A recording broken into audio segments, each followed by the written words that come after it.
Carlos Bianco, jefe de asesores de la provincia de Buenos Aires. Carly, buenos días. Florencia Halfon te saluda. ¿Cómo estás? ¿Qué tal? ¿Qué tal? Buen día. ¿Me escuchás bien?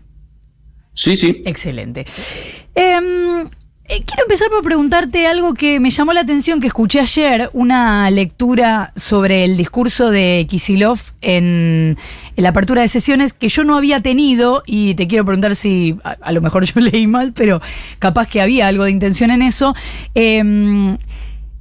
Lo que escuché es que el gobernador tuvo la intención en ese discurso de pedirle más fondos a la nación. ¿Esa fue la idea?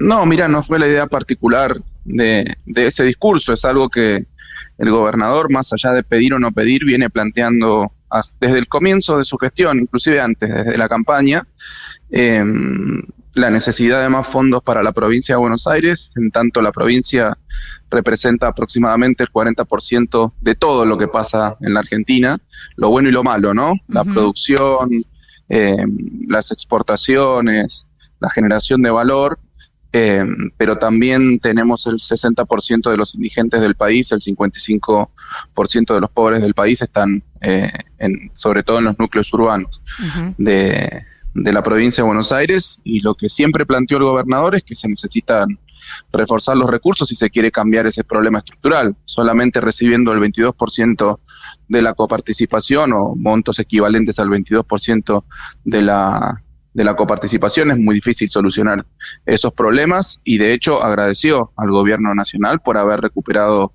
1,18 puntos porcentuales en el año 2020 para la provincia de Buenos Aires. Ayer se firmó un importante convenio que refuerza los fondos para la provincia de Buenos Aires, así que el gobierno no es que le pidió al gobierno, estableció una realidad, estableció una situación que hay que tener en cuenta en materia presupuestaria para los próximos años, si efectivamente queremos mejorar las condiciones materiales de vida del pueblo bonaerense. Es eso, y de hecho le agradeció al gobierno nacional por haber hecho esos esfuerzos. Obviamente que no se pueden hacer de un día para el otro, porque es desvestir un santo para vestir al otro, pero me parece que hay que marcar un camino de recuperación de los fondos de la provincia de Buenos Aires, que es la que recibe menores fondos de coparticipación cuando uno hace el cálculo per cápita.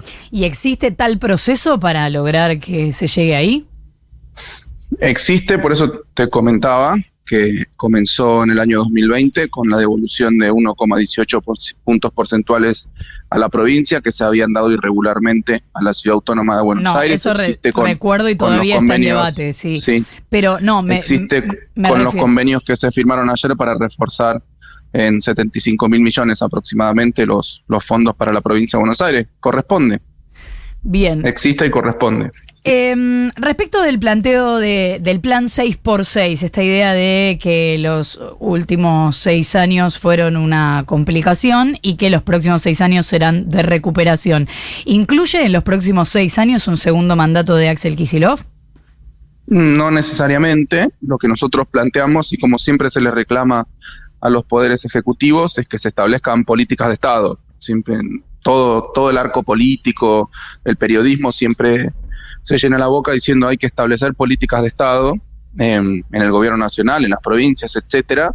Lo que estamos haciendo nosotros es establecer políticas de Estado. No estamos definiendo una cuestión política que tendrá que definir en su momento nuestra fuerza política de quién va a ser la mejor representación para la gobernación en 2023. Obviamente que es natural en general que sea una continuidad de los mandatos que están vigentes, pero eso lo definirá nuestra fuerza política. Lo que estamos diciendo es que vamos a establecer una serie de políticas de acá a 6 años para que se implementen y mejoren la calidad de vida de los bonaerenses, independientemente de quién las ejecute. Carly, ayer se conocieron algunos detalles más de lo que podría terminar siendo el acuerdo con el FMI, y entre esos detalles aparecen la idea de segmentación tarifaria, por lo menos una primera segmentación dividida en 3. ¿Qué mirada tenés sobre esto? Mira, sobre el acuerdo del FMI en general, ya lo dijo nuestro gobernador. Lo primero que hay que destacar y recordar permanentemente, y no olvidar ni perdonar, es la responsabilidad de quienes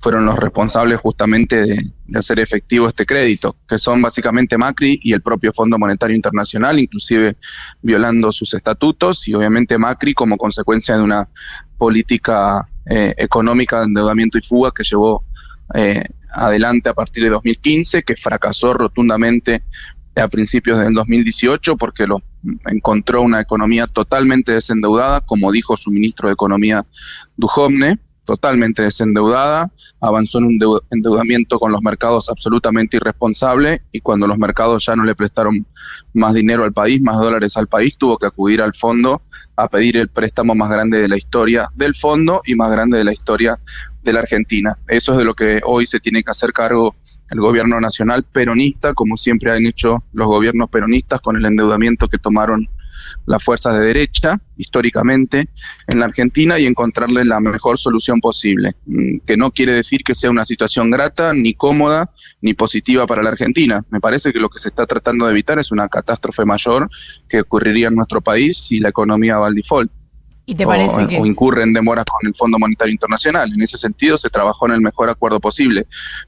La verdad que nuestra posición, y el gobernador siempre fue muy claro, nunca ha sido bueno en la historia argentina el ingreso del FMI a controlar nuestras cuentas, a imponer determinadas condiciones, y la verdad que esa es la posición que tenemos, pero bueno, es el mejor acuerdo posible, hay que sostener ese mejor acuerdo posible.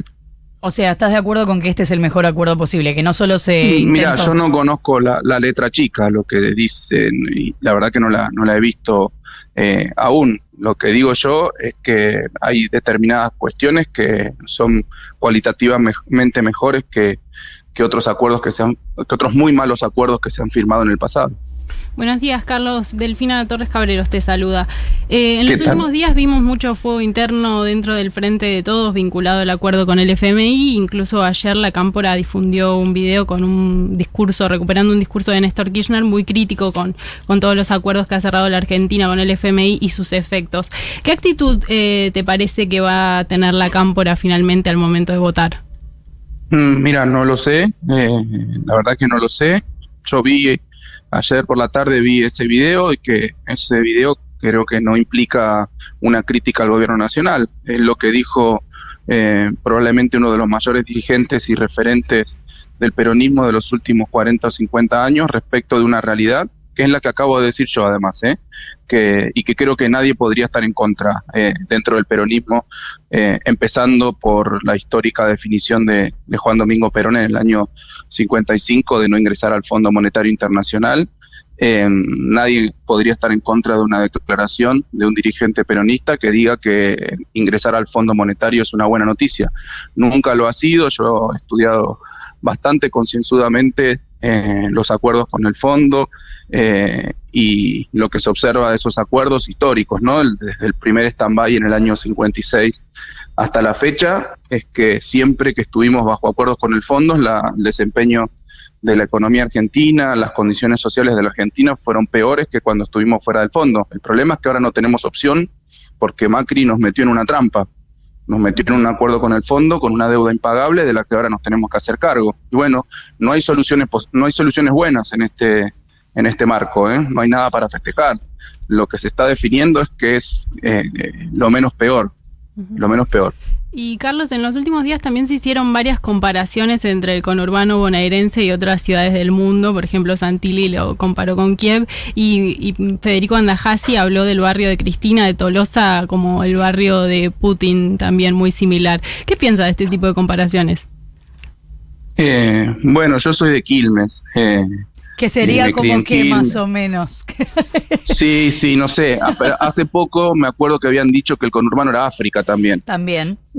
Sí, tienen una vocación geográfica muy particularmente muy extraña, algunos dirigentes o algunos periodistas respecto de la caracterización del conurbano. El conurbano es el conurbano, no es ni África, no es Kiev en guerra, ni como era el otro que dijiste. El barrio de Putin. Dicho. El barrio de Putin. No, es como Putin Tolosa. No sé en qué barrio nació. El conurbano es el conurbano, tiene una dinámica propia. Lo que yo digo es que para los que lo comparan con Kiev, se fueron 1 millón de personas de Ucrania, se acaban de ir de 1 millón de personas de Ucrania porque es un país en guerra. Al conurbano permanentemente vienen a vivir personas desde el resto del país y desde países limítrofes fundamentalmente. O sea que tan malo no debe ser el conurbano. Igual el conurbano ofrece muchísimas oportunidades de trabajo a mucha gente que no la encuentra en otros lugares de la Argentina y de nuestros países limítrofes. O sea que tan malo no debe ser el conurbano. Obviamente que tiene problemas estructurales, obviamente que tiene deficiencias, como volviendo al comienzo de la discusión. Gran parte de esos problemas estructurales y esas deficiencias provienen de un error histórico que cometió el radicalismo en el año 87, cuando estaba de gobernador Armendáriz, en donde se dio 7 puntos de la coparticipación de la provincia de Buenos Aires para que sean repartidos en provincias del norte, con la idea, con el objeto de que si se ponen mayores ingresos en las provincias del norte, no iba a haber migración interna hacia el conurbano. Bueno, se pusieron los mayores ingresos en el norte y siguió aumentando la migración interna porque fue un error conceptual. Obviamente que esos fondos que se dieron a las provincias del norte sirvieron para mejorar la infraestructura, los hospitales, seguramente la educación pública. Ahora, al no haber posibilidades de empleo, obviamente que mejora la calidad de vida las escuelas, los hospitales, las rutas, la infraestructura, pero la gente tiene que tener un trabajo y ese trabajo lo sigue viniendo a buscar al conurbano. Igual sí, me acordé recién de un video que se viralizó de un chico al que entrevistaron, un joven al que entrevistaron que estaba en Ucrania y que le preguntaban si tenía miedo y le dijo, mira, yo soy del conurbano, así que no tengo miedo. Esa era la comparación que tiraba, pero bueno. De Lanús. Sí, de Lanús era así. Escuché que se fue de Ucrania, ese joven, lamentablemente, por la situación. Probablemente venga al conurbano. Claro. 2 últimas. ¿Te preocupa que el oficialismo en el Congreso Nacional vote dividido?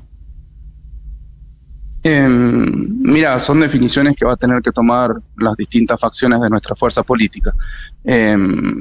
Lo que nosotros necesitamos ahora es tomar las mejores decisiones posibles ante esta situación crítica, en la que, repito, porque parece que se dejó de hablar y se naturalizó. Esta es una situación en donde nuestra fuerza política no tiene absolutamente nada que ver. Es un préstamo que tomó el macrismo de manera corresponsable con el Fondo Monetario Internacional y nuestra fuerza política, nuestro gobierno nacional, está tratando de solucionarlo, sabiendo, repito, que nada de lo que suceda va a ser una buena noticia. No hay nada para festejar de este acuerdo, pero mucho menos habría para festejar si entramos probablemente en demoras respecto al Fondo Monetario por las consecuencias económicas que eso tendría de modo casi inmediato, probablemente con corridas cambiarias, probablemente con una devaluación de la moneda, con un acentuamiento de la inflación, con una caída de los ingresos reales. Te lo digo porque en la Argentina estructuralmente, esto lo han estudiado los economistas durante más de 50 o 60 años en nuestro país. Cada vez que hay una devaluación, los impactos principales están sobre las clases más vulnerables y sobre la actividad económica. O sea que tenemos que tener muy en cuenta las consecuencias negativas que podría tener un no acuerdo con el FMI, más allá, repito, de que ningún acuerdo en la historia de la Argentina ha sido positivo. Pero bueno, ahora Macri nos metió en una trampa. Última, Carly, hoy abríamos el programa contando que el Ministerio de Mujeres de la provincia creó esta línea de escucha, de derivación para varones violentos que estén buscando un espacio de atención. Esto en el marco de lo que nos enterábamos en los últimos días de esta violación grupal, ayuda un poco a pensar en las distintas formas de abordar una problemática tan dramática y tanto más habitual de lo que algunos quieren creer. Me gustaría preguntarte si considerás que en el hecho de Palermo hay una responsabilidad policial en no prevenir, porque hay una discusión respecto de esto, la Ciudad de Buenos Aires no ha hablado de esto, pero entiendo que hay veces que desde las autoridades se puede ver alguna situación que nosotros no vemos, que nos pueden decir, no, la verdad que ese tipo de casos no es a la policía a la que hay que señalar, no sé. Mira, la verdad que salvo que alguien lo denuncie o que justamente pase un patrullero, es una situación muy particular y muy extraña, ¿no? Porque fue a plena luz del día, a las 3 de la tarde, una violación en grupo, dentro de un auto, en una calle comercial. Es raro que no haya habido un patrullaje en ese momento, pero bueno, la verdad que puede suceder. Yo no quiero Yo no quiero señalar a la fuerza policial como responsable, porque acá claramente los responsables son las 6 personas, estos 6 muchachos que cometieron un ilícito, claramente cometieron un delito gravísimo. Además, repito, a plena luz del día y sin ningún atenuante. O sea que la justicia tiene que averiguar y tiene que determinar efectivamente lo que pasó y tiene que caer con todo el peso de la justicia sobre estas personas que cometieron esta tremenda violación. No sé, mirá, te digo la verdad, no sé, porque es una situación muy extraña. En general son situaciones que ocurren en lugares escondidos por la noche, etcétera. Una violación a plena luz del día en una zona céntrica es muy rara. Carlos Bianco, jefe de asesores de la provincia de Buenos Aires, muchísimas gracias por habernos atendido. A ustedes.